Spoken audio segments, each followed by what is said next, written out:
बहुत बड़ा बदलाव चाहते हैं। और लोगों ने हमें इस चुनाव में बहुत खुल करके ये कहा भी कि हमारा मन है कि आपको वोट दें, लेकिन विधानसभा के चुनाव में आप जिसको भी उम्मीदवार बना करके भेजोगे, हम तन मन धन से उसकी मदद करेंगे। अब हमें इंडिया गठबंधन को वोट देने दो ताकि हम भाजपा को देश से सत्ता से पार कर सकें। कांग्रेस के लोगों ने अंदर से तो उनको सारी जानकारी है, क्योंकि वो भी बहुत पुराने राजनीतिक लोग हैं। उनको इस बात का पूरा एहसास है कि विधानसभा में तुम्हारी दाल नहीं गलेगी। अगर उनको ये एहसास ना होता तो फिर कांग्रेस में भगदड़ नहीं मचती, फिर लोग कांग्रेस पार्टी के साथ जुड़ते, फिर कहीं ना कहीं कांग्रेस की पार्टी में नेताओं के जाने का इजाफा होता। अब तो चलो किरण का तो मैं ये मान सकता हूं कि किरण चौधरी तो इसलिए शायद कांग्रेस छोड़ गई होगी कि उसकी कांग्रेस में अनदेखी होगी, और अनदेखी भी मेरे हिसाब से नहीं माननी चाहिए। लेकिन वो तो चलो छोड़ के जा सकती है। और बहुत सारे नेताओं के नाम आजकल चल रहे हैं जो जल्दी कांग्रेस को छोड़ करके अन्य राजनीतिक दलों में जा सकते हैं। ये शुरुआत है। जब टिकटों के वितरण का समय आएगा तब आप देखना बहुत बड़ी भगदड़ होगी। भूपेंद्र सिंह हुड्डा ने भी और उसके बेटे दीपेंद्र ने भी एक एक कॉन्स्टिट्यूंसी में 10 से 15 उम्मीदवार बना रखे, और उन सबसे पैसे खर्च करवा रहे हैं। अलग अलग उनको अपने साथ बैठा करके टेलीफोन पे घर में बैठा करके उनको आश्वस्त करते हैं कि हमारी जिम्मेवारी, हम आपको टिकट दिलाएंगे। टिकट तो एक को मिलनी है, 15 को नहीं। फिर केवल ये कह करके उनसे पल्ला झाड़ेंगे कि हम तो आपको दिलाना चाहते थे, हाईकमांड ने काट दी। फिर हाईकमांड के ऊपर से सर पे ठोकरा फोड़ेंगे, लेकिन टिकट खुद कटवाएंगे। तब आप देखना किस तरह के हालात पैदा होंगे। केवल कांग्रेस पे नहीं, भाजपा को सत्ता से बाहर करना है, कांग्रेस को लोगों ने सत्ता से दूर रखना है। अनेक इस तरह की उदाहरण आपके सामने है। इसी सिरसा जिला में कांग्रेस जीती लोकसभा की, विधानसभा की सारी सीटें हम जीत गए। शैलजा जीती थी 16,000 से, हम 9 की 9 विधानसभा की सीट जीते। इसी सिरसा के अंदर पीछे विधानसभा का चुनाव था, 3 में कांग्रेस की जमानत जब्त हुई। पीछे बाई इलेक्शन था इलाहाबाद का, कांग्रेस की जमानत जब्त हुई। आज कांग्रेस की उम्मीदवार यहां से लोकसभा जीत गई। लेकिन विधानसभा का चुनाव जब आएगा फिर हालात उसी किस्म के होंगे। हम 5 की 5 सीटें जीतेंगे, कोई नहीं हरा सकता। भाजपा और कांग्रेस इकट्ठी हो जाए तो भी नहीं हरा सके। हमें अपने मतदाताओं पे, हमने अपने इलाके के लोगों पे बहुत बड़ा भरोसा है। ये अकेले सिरसा की बात नहीं कर रहा मैं, पूरे प्रदेश में इस किस्म के हालात हैं आज। जैसे जैसे चुनाव नजदीक है, आप एक चीज मान के चलो, मुझे आप ये बताओ, अगर हमारी पार्टी में मायूसी होती चुनाव के नतीजों के बाद, तो इतनी बड़ी संख्या में कार्यकर्ता थोड़ा ही आता है। ये जो जीते हुए लोग हैं, ये कार्यकर्ताओं की बैठक कर ले अगर उनकी बैठक में 50-100 से ज्यादा व्यक्ति इकट्ठे हो जाए मैं मान जाऊंगा। हमारे तो कोई कार्यकर्ता की बैठक ऐसी है ही नहीं जिसमें 500 से लेकर के 1000 की हाजिरी ना हुई। फतेहाबाद सबसे छोटा जिला है, दादरी उससे छोटा जिला है। 500 से ज्यादा लोगों की संख्या में तो वहां कार्यकर्ता आए हुए थे। अब सरसा में तो इस बैठक में आप सब हमने देखा है, मेरी ख्याल इनको चाहे आप 2000 कह लो, इनको आप 5000 कह लो, मतलब कितनी बड़ी संख्या में आए हुए थे और कितना हौसला, कितनी देर तक बैठे रहे। जब तक उत्साह नहीं होगा कार्यकर्ता में, जब तक उसकी सोच लड़ने की नहीं होगी, ना तो वो आएगा, कोई ना कोई बहाना कर लेगा, और ना ही इतनी देर टिक करके बैठेगा। यहां तो अगर मैं और कहता भी आप 1 घंटा और बैठो, तो भी मुझे पूरा भरोसा था एक भी कार्यकर्ता उठ करके नहीं जाता। ये सब जगह पूरे हरियाणा हमारे कार्यकर्ता में बहुत उत्साह है। हम बहुत मजबूती के साथ अगला चुनाव लड़ेंगे। एक चीज और बता देना चाहता हूं, हमने एक कमेटी बनाई है अपनी माजरा साहब की अध्यक्षता में, जो सारे राजनीतिक दल जो इंडिया गठबंधन के सहयोगी रहे, उन सब के हमारे हरियाणा में पदाधिकारी हैं। कम्युनिस्ट के भी हैं, सीपीएम सीपीआई के, एनसीपी के, समाजवादी पार्टी के, लालू की पार्टी के, शिवसेना के, सबके पार्टी के पदाधिकारी। कांग्रेस ने कह दिया कि हम अकेले लड़ेंगे, उनका इंडिया गठबंधन से कोई संबंध नहीं है। इंडिया गठबंधन की शुरुआत हमने करी थी, हम हरियाणा में इंडिया का गठबंधन फिर बना रहे हैं। हम उनसे बात करेंगे, उनको सबको अपने साथ जोड़ेंगे और भाजपा और कांग्रेस को दूर करने के लिए उन सबसे सहयोग लेंगे और उनको राजनीतिक पहचान देंगे सबको। पहले हम स्टेट के लेवल पे सब साथियों से बातचीत करेंगे और फिर स्टेट के बाद नेशनल के सतर पे भी जरूरत पड़ी तो मैं और माजरा साहब सभी हम सब नेताओं के पास जाएंगे। मेरी सबके साथ अच्छे संबंध है। हमने अनेकों बार उनको निमंत्रण दिया, जब जब बुलाया वो आए। उन्होंने हरियाणा की जनता को संबोधित किया। आगे भी मुझे पूरा भरोसा है कि वो हमारे साथ मिलेंगे और हम बहुत बड़ी एक ऐसी संघर्ष समिति बना करके लड़ाई लड़ेंगे कि 3 महीने में तहलका मचेगा। राज्यसभा की एक सीट खाली है, चुनाव होना है, तो जो गठबंधन बनना उसकी झलक दिख जाएगी। भूपेंद्र सिंह हुड्डा जो है भाजपा की मदद में लगा हुआ है।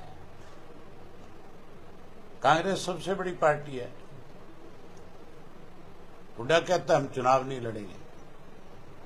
वो कहता है कि जो 16 एमएलए दूसरे हैं, 3 इंडिपेंडेंट, 1 मैं हो गया, 10 जजपा के हो गए, अब 2 और कौन से गिनता है पता नहीं मुझे। वो या उसकी मानसिक संतुलन ठीक नहीं होगा, गिनती ठीक से आती नहीं होगी। वो कहता है कि वो अपना कैंडिडेट बना करके लेकर के आए, हम उसकी मदद कर देंगे। सबसे बड़ी पार्टी तुम्हारी है, तुम अपनी तरफ से किसी को उम्मीदवार बनाओ और हमारे से सहयोग मांगो। अगर हम आपका सहयोग ना करें फिर तो आप ये कह सकते हो हम किसी दूसरे की मदद में लगे। इससे साफ होता है कि भूपेंद्र सिंह हुड्डा भाजपा की मदद कर रहे हैं। ये सीट राज्यसभा की बीजेपी को देना चाहता है।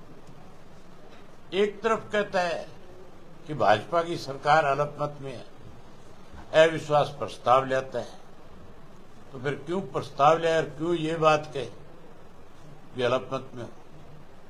ये क्यों नहीं कहता सीधा सीधा कि मैं भाजपा की मदद करना चाहता हूं? अभी विधानसभा का सत्र आएगा अगस्त के अंदर, मैं उस सत्र के अंदर हुड्डा से ये बात विधानसभा में पूछूंगा बाकी जगह पे तो मेरा आमना सामना कम होता है, वहां मुलाकात होगी, वहां जरूर ये बात पूछूंगा कि तू बता, पूरे प्रदेश के लोग जानना चाहते हैं। अरे विधानसभा में जो बात कही जाती है वो पूरा प्रदेश देखता है, फिर देखता हूं क्या जवाब आता है।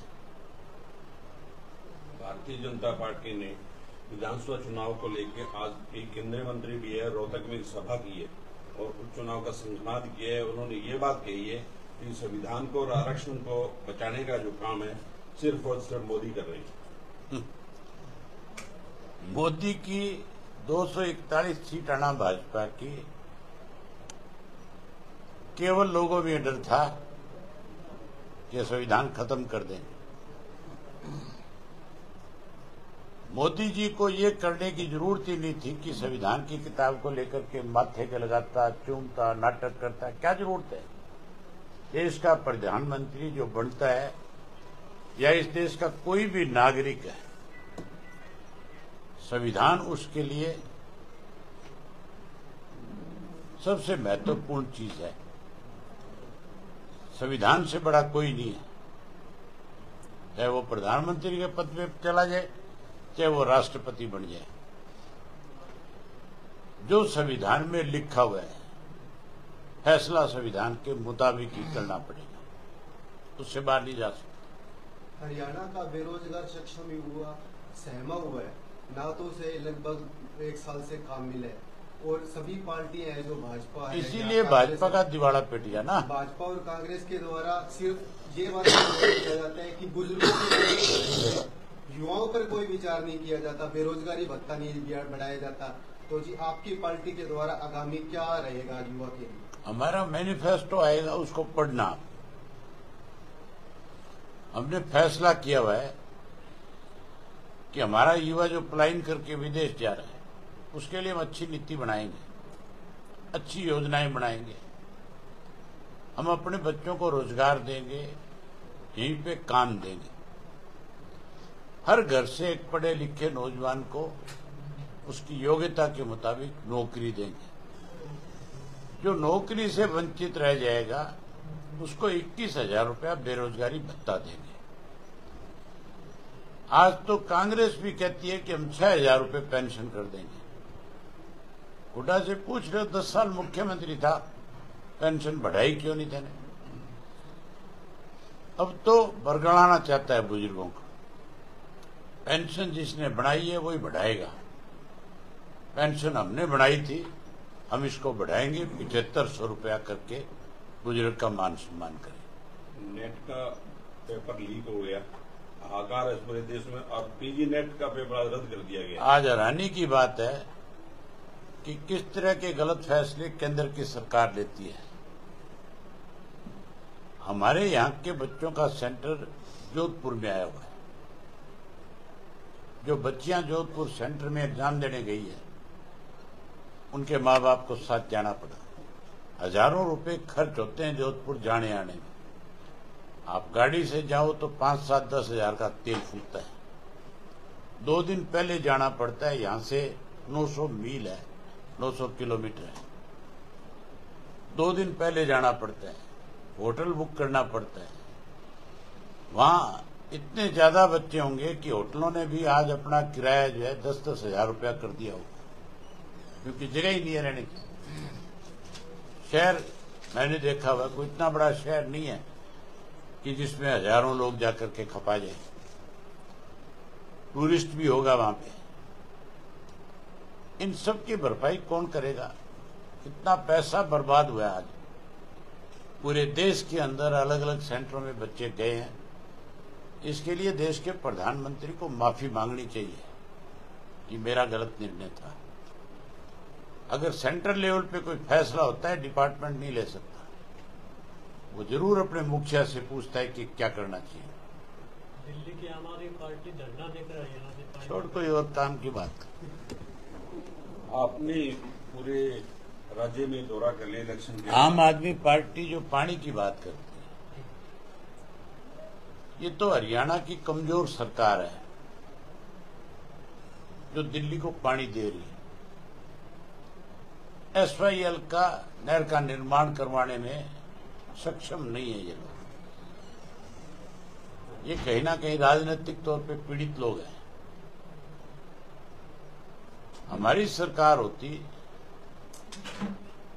एक बूंद पानी तब तक नहीं देते जब तक SYL के नहर का निर्माण शुरू नहीं हो जाता और हमें यह आश्वासन नहीं मिल जाता कि हम इतने दिन में आपको पानी दे दें। आप 35 लाख एकड़ फुट पानी हमारा रोक के बैठा है पंजाब की सरकार, आम आदमी पार्टी। और यहां अनशन करते हैं, कहते हैं हमें पानी दो। वो अनशन इस बात के लिए करे कि हरियाणा को उसके हिस्से का पानी पहले दो, ताकि हरियाणा में और ज्यादा पानी दे। हम दिल्ली के नागरिक को प्यासा नहीं देखना चाहते, लेकिन दिल्ली की सरकार को ये सबक सिखाना चाहेंगे कि कितनी बड़ी तकलीफ होती है। हमारे कितने सालों से खेत वीरान पड़े, कितने सालों से वहां लोगों को पीने का पानी नहीं मिल रहा। इनको तो सिर्फ 1 महीने पीने का पानी नहीं मिला, उसमें त्राई त्राई करने लग गया। और हमारे यहाँ जो है सन 1966 के बाद अब तक बहुत सारे गांव ऐसे हैं जहाँ SYL का पानी जाना है, वाटर वर्क्स नहीं है, पीने का पानी नहीं है। कितनी तकलीफ हो उन लोगों को। हमारी सरकार हो तो हम ये भी करें कि उस ट्रीटी को लागू कब होना चाहिए था, तब से लेकर के अब तक जो जमीनें खाली रही है, हम तो उनका मुआवजा भी मांगेंगे केंद्र की सरकार से कि इनको मुआवजे के रूप में पैसा दो। इनकी जमीनें वीरानी रखने का केवल आपके गलत निर्णयों की वजह से। लोकसभा के चुनाव के बाद सभाएं पूरे प्रदेश में आज आपने कंप्लीट कर ली। अगला स्टेप इन लोगों का क्या रहेगा प्रदेश में?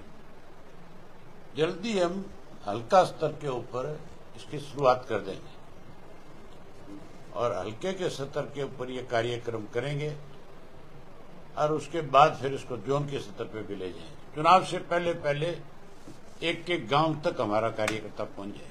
हरियाणा की पहली सीट का आपने आज ऐलान कर दिया कि आप पहले नहीं करी, इससे पहले हमने 4-5 सीटों की घोषणा कर रखी।